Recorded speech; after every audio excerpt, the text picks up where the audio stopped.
We will now have the invocation by Mr. David Henderson, representing the Student Religious Council.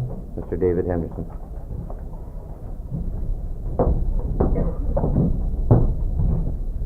Shall we pray, please? Almighty God, we beseech Thee with Thy gracious favor to behold our universities, colleges, and schools, that knowledge may be increased among us, and all good learning flourish and abound. Bless all who teach and all who learn, and grant that in humility of heart they may ever look unto Thee, who art the fountain of all wisdom. Amen.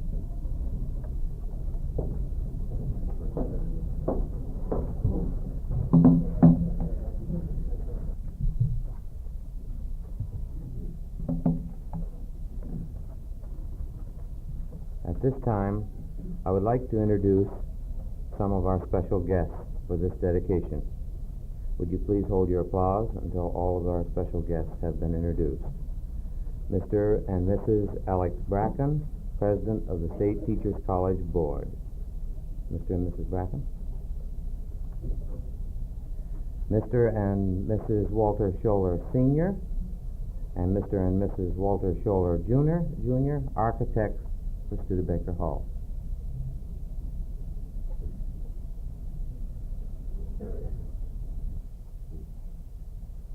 And Mr. and Mrs. Kerr, who are representing Hagerman Company General Contractors. Mr. and Mrs. Kerr. You may applaud.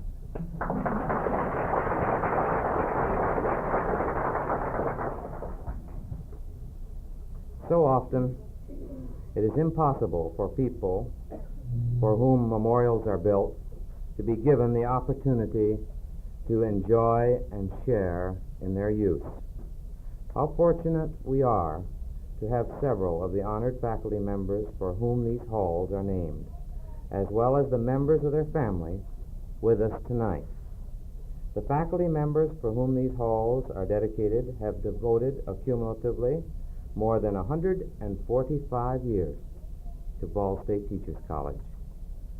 This building represents in some small portion our recognition of their devotion and sincerity in their work with Ball State students.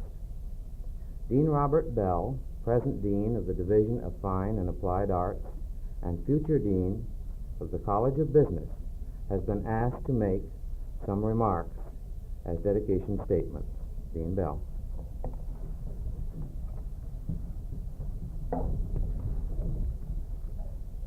Mrs. Studebaker, Miss Davidson, Mrs. Palmer, Dr. Painter, Dr. Whitcraft, ladies and gentlemen, tonight we meet for the purpose of dedicating this, our newest residence hall, and in so doing, we are gathered to pay honor and tribute to 5 former members of our faculty, long recognized as real pillars of strength in the building of a fine college. How wonderful it is that 3 of those being honored are with us to enjoy and share and witness the honor and esteem being accorded them. We sincerely regret that Dr. Studebaker and Mr. Palmer are no longer with us, but we are delighted to have Mrs. Studebaker and Mrs. Palmer in our company to share the tributes to them. We should also like to convey our warmest wishes to all these people and their families. Among colleges throughout the country, Ball State is considered to be a young institution. Inasmuch as both Ball State and I were born in the same year, I do not choose to challenge that attribute of youth. Yet those whom we now honor have contributed a total of 145 years of service to this college. Their periods of service began between the years of 1918 and 1930. Thus, but very few of the residents of this delightful structure were even contemplated when these people began their work with us. It is interesting to note that those whom we honor were highly regarded as members of the professional staff because of certain common characteristics. First, they shared a dedication to the profession of teaching. Each valued good teaching. Each was a good teacher. They were individually and collectively most sincerely interested in preparing teachers and other school personnel. Yet these same people recognized from the beginning the importance of making Ball State a multi-purpose institution in order that they might qualify for service for all people in the state and in the area. Secondly, they shared a deep belief and pride in Ball State Teachers College. It would be somewhat difficult to explain just what this means unless you were associated with them. But let there be no doubt that at any time they had any reservations about the value of the institution of which they were a part. They experienced periods of low salaries, long hours of work, when rewards of service were personal indeed. And fortunately, they lived to enjoy some better periods as time went on. And finally, all were engaged in activities other than those associated with their college assignments. They were members of a staff. They were citizens of their community. They were citizens of their state and nation. And we find long lists of contributions they have made in addition to that of being good teachers.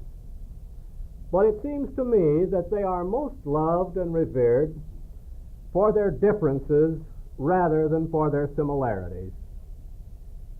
It is true that all were known for their leadership capabilities. But more important, each represents a personality of his or her own.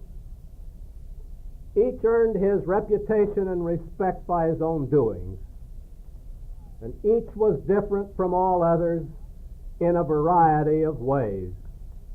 And by tradition, we have come to value most the dignity, success, and leadership of the individual rather than that of the group.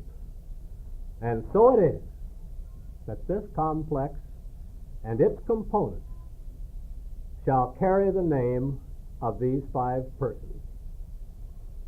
Now, it is particularly pleasurable for me to participate on this occasion because it has been my good fortune to know each of those whom we honor in a student-teacher relationship, and with but one exception, on the basis of being colleagues on the instructional staff.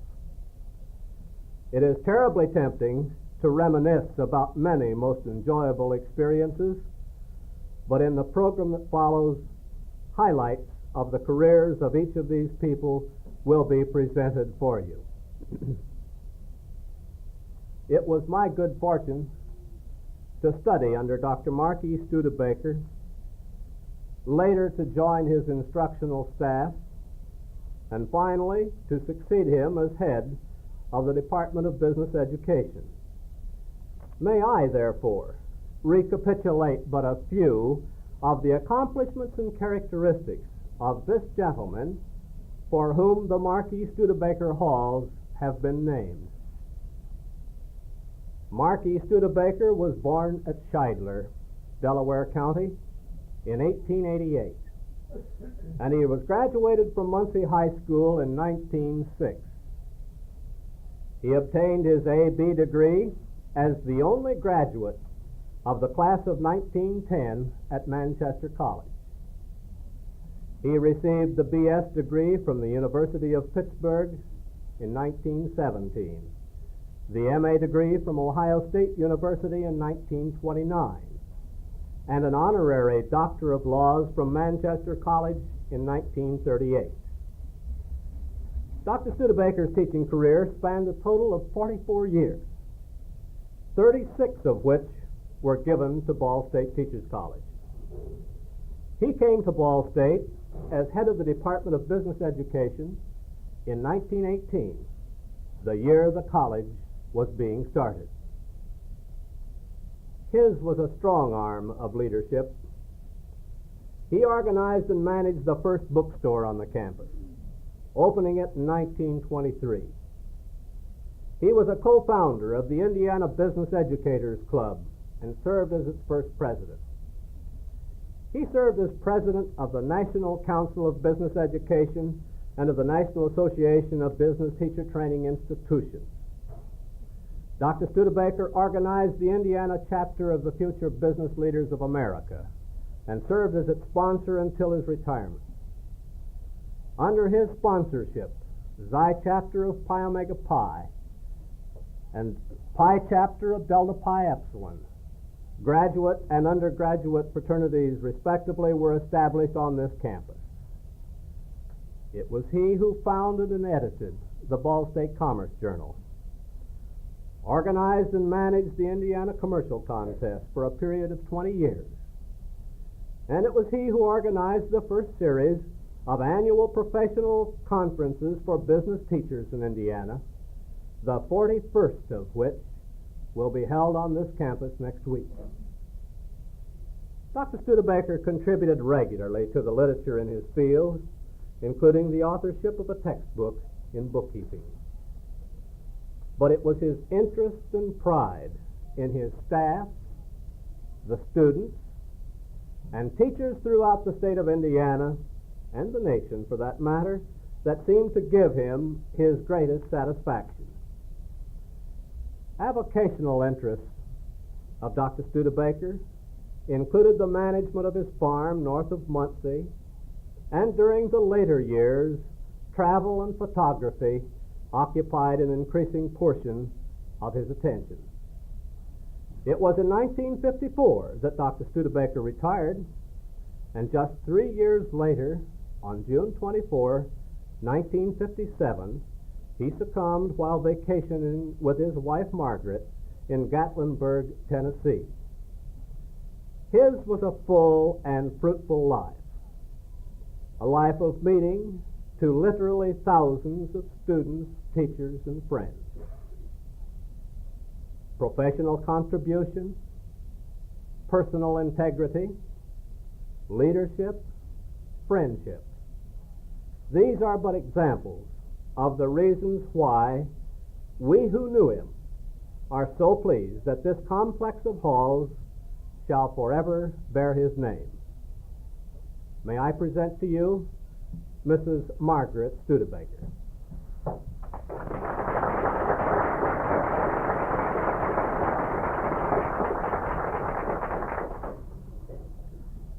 A student resident from each of the halls has been chosen to give the following dedication statements, and speaking in the order named are Miss Kathleen Colby, Miss Pamela Cernovich, Mr. Stephen Richards, and Mr. Thomas Johnson. Miss Colby?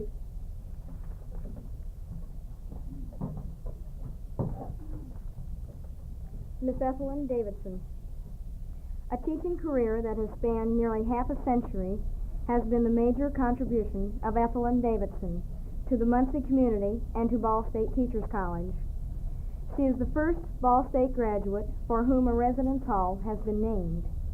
Born in 1892 in Delphi, Indiana, she was a graduate of Windfall High School in 1910. Her father operated a market, and she would often serve as his cashier and bookkeeper. She attended DePauw University during her freshman year, but from that time on taught during the winter months and furthered her education in the summers. graduating from Ball State in 1929. Miss Davidson later received her MS degree from Indiana University in 1935. She first taught in 1911 in a Tipton County schoolhouse where she had 28 pupils in grades 1 through 4.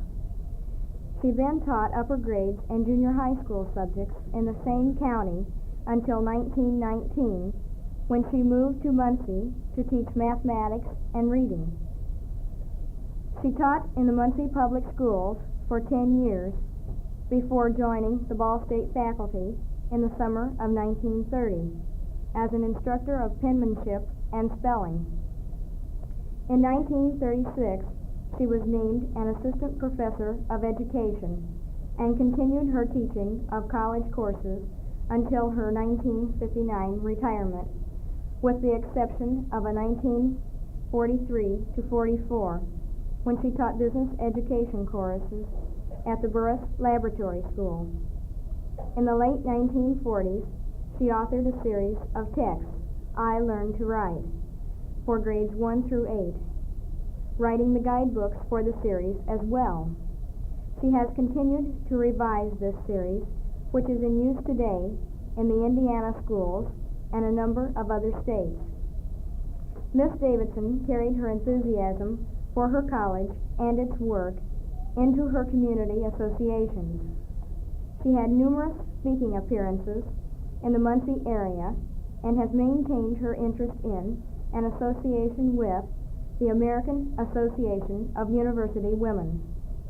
She was named a recipient of the first Distinguished Service Award presented by the Ball State Alumni Association in 1959 for her community and campus service, which had included establishing the Alpha Tau chapter of Pi Lambda Theta, National Honorary for Women in Education.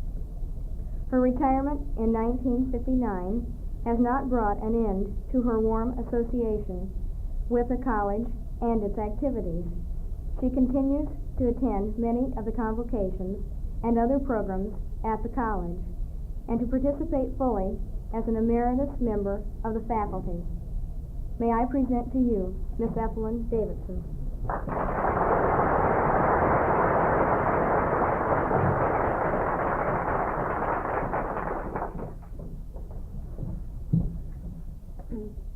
Dr. Floy Ruth Painter.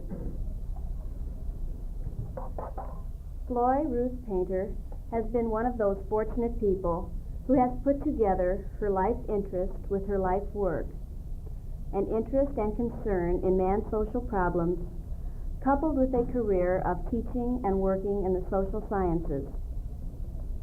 Dr. Painter has carried this interest even into her activities following her retirement from the Ball State faculty, for she has served since 1960 as a social service worker at the Dayton, Ohio State Hospital. She was a member of the social science faculty at the college from 1926 until her retirement in 1959. Twice she served as head of this department.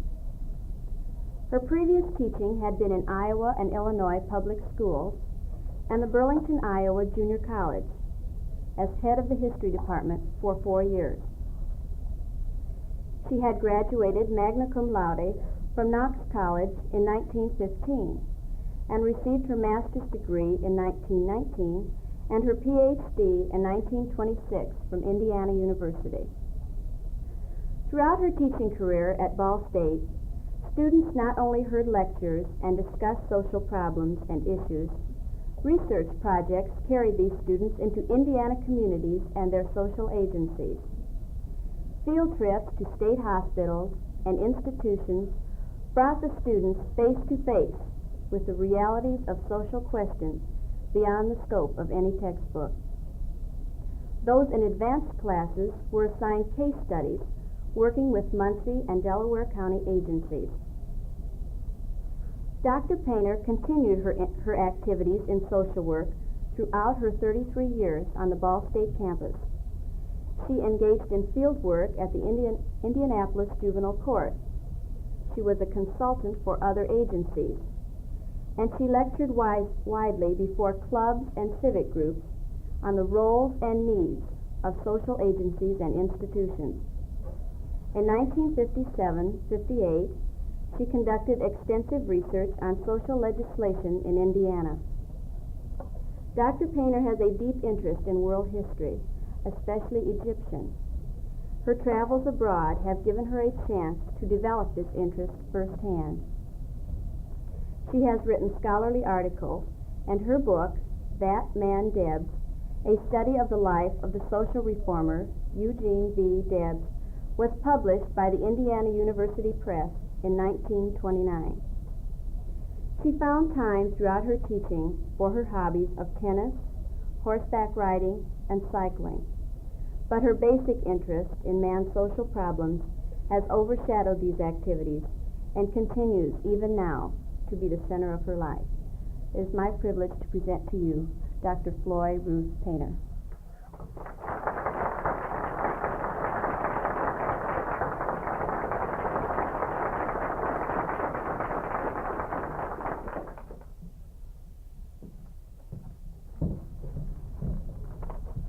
Dr. L.H. Whitcraft. L.H. Whitcraft, throughout his 27 years at Ball State Teachers College, has had the interests of his school and his community at the center of his activities. A list of his assignments with the community, associations, and civic groups, as well as a recounting of his college duties beyond classroom teaching and administration, would be incomplete without also including his deep concern for Ball State as an institution and his readiness to aid good causes in Muncie over a period of some 3 decades. Born in Wabash County in 1885, he first taught school there, starting in 1908 in LeGros Township, where he was paid $42 a month and in addition did his own janitorial duties. Over a period of years, he taught in the winter months and continued his education summers. He finished his Bachelor of Arts degree at Indiana University in 1914 and his master's degree at the University of Chicago in 1932. The following year, in 1924, he became a member of the mathematics department at the college and was named head of the department 2 years later, serving in that position until his retirement in 1951.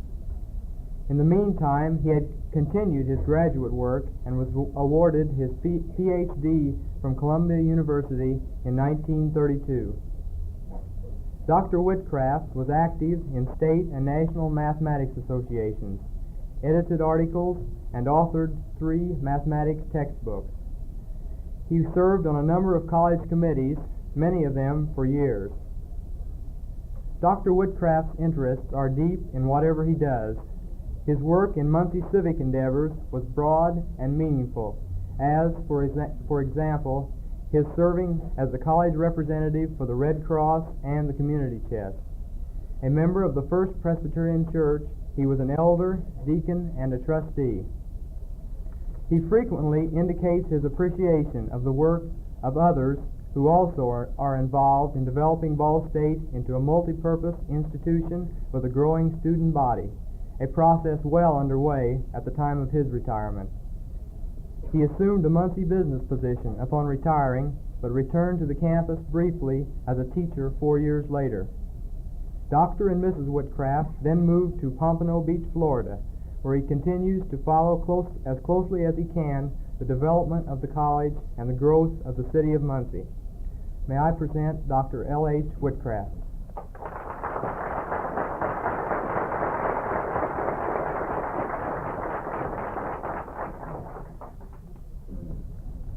Dr. Claude E. Palmer. Mr. Palmer, in his 20 years as professor of music and head of that department at Ball State, contributed much to both the building of the school's musical program and the development of Muncie's cultural life. But perhaps his greatest contribution was as a warm and personal human being. He came to Ball State in 1925, and the following year was named professor and head of the music department. He also served as dean of men in 1927 through 1929. Previously, he had been secretary of the Winona, Minnesota YMCA, a second lieutenant and band leader of the 300 and 33rd Field Artillery in World War I, and head of the music department at Shortridge High School in Indianapolis.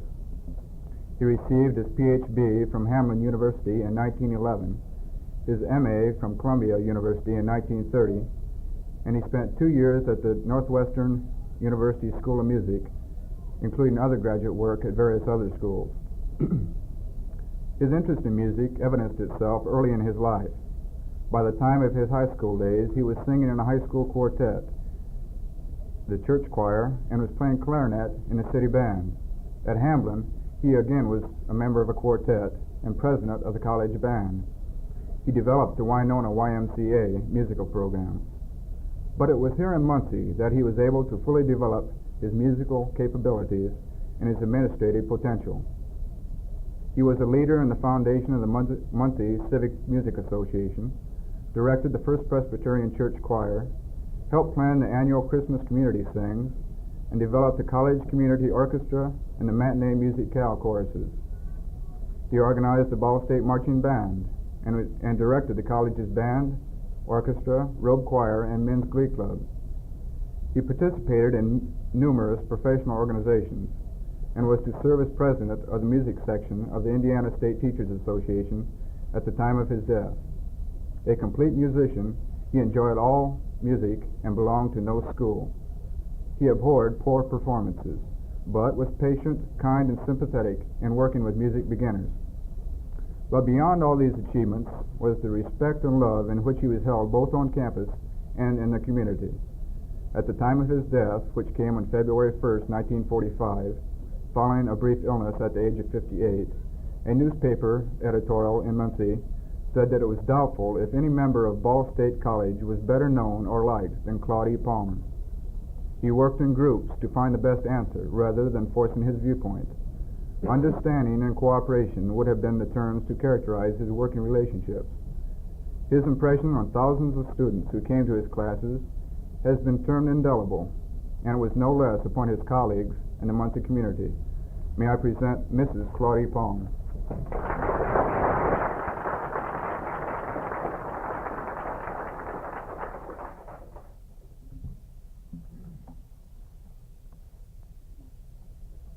I would like to introduce the president of our college.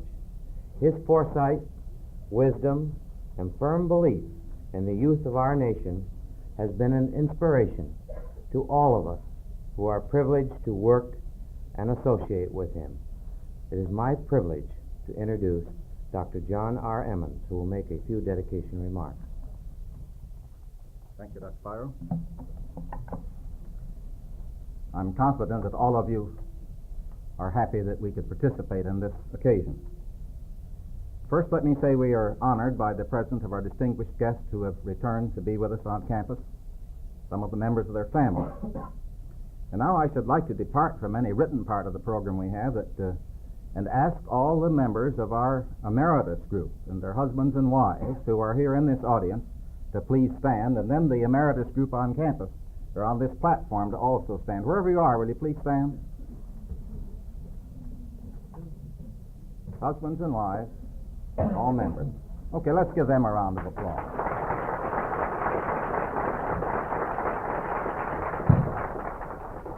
I did that because I think it's very interesting for all of us to realize that this is a part of a tradition, the occasion on which we're joining together this evening, and that for practically all members of the emeritus group that are here, either some building on campus has already been named for such a person, or some room, or some portion of the campus, or will in the not-too-distant future be named for these people. This is a part of the tradition of Ball State. And this new building in which we're gathered this evening is just another evidence of the fact that they have built a foundation on which we are continuing to erect what we call the superstructure of an institution of higher education. Without the sound foundation which they established for us, the expansion and the development into this superstructure would have not been possible. Well, I think again, as you have seen students participate in this program, you are again seeing another one of our very real beliefs and a part of our tradition.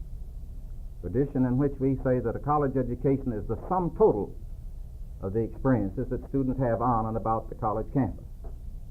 And we sincerely believe that a residence hall and the situation which surround individuals as they live on the college campus contribute to their academic success and to their success in their future lives as they become citizens of our great nation. And as I said, we have tried to make these occasions opportunities to say something about our traditions and something about our beliefs and something about our philosophy. And so it is appropriate that as a part of our tradition we honor emeritus groups who really honored this college by their service and their leadership for many, many years. You have already heard twice the sum total of the years that these 5 individuals gave.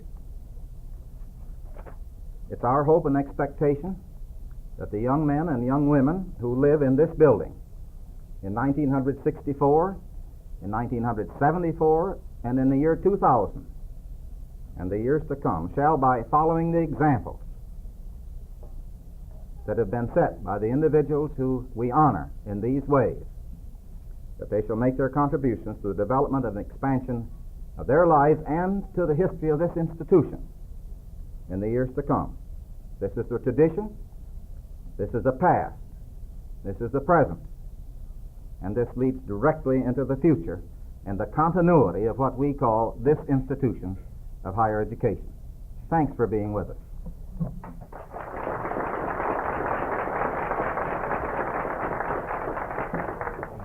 Thank you, President Emmons. As Dean of Student Affairs, I would like to state that it is the responsibility of all of the professional workers in the student affairs area and others in the college to assist the students who reside in the Marquis Studebaker Hall complex to measure their successes by the ideals and the values of the 5 outstanding faculty members for whom these halls are named. Mr. David Cox, resident of Palmer Hall, will now give the tour invitation and directions for the reception and open house that will follow this dedication ceremony. Mr. David Cox.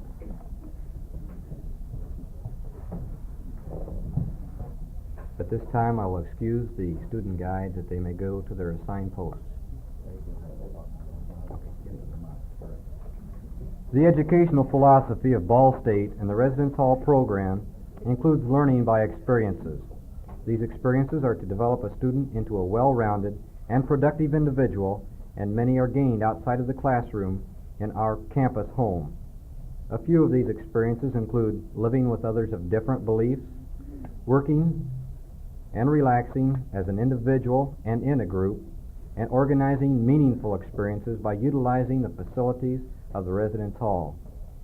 Studebaker halls were constructed with this philosophy in mind. Our facilities include opportunities for academic, social, and intellectual challenge. We now invite you to tour the 4 residence halls: Painter, Whitcraft, Davidson, and Palmer. As you begin your tour, you may enter one of the 4 halls or more than one if you wish. There will be a reception from now until 9:30 in Davidson Lounge, where you may meet with the honored guests. You may drop in after the tour or go directly to the lounge if you wish. Those who wish to go on the tour at this time shall start by taking the door on this side or the door past the piano on this. Once in, a student guide shall direct you to lead you into the kitchen area. In the kitchen area, you shall begin in a circle, and there will be signs directing you to view either Painter, Whitcraft, or Palmer halls. You may stop at either sign and will be directed to the dining rooms of each of these halls and into a view of the hall lounges and floor facilities. For those who do not wish to take the tour at this time, you shall go to the back of the room where the lobby is and shall take the elevator to the lounge for meeting the honored guests. As you are on your tour, there will be student guides stationed at various points. You may ask these students. We hope that they are well informed at this time. Again, you may ask them any questions which you wish about the hall.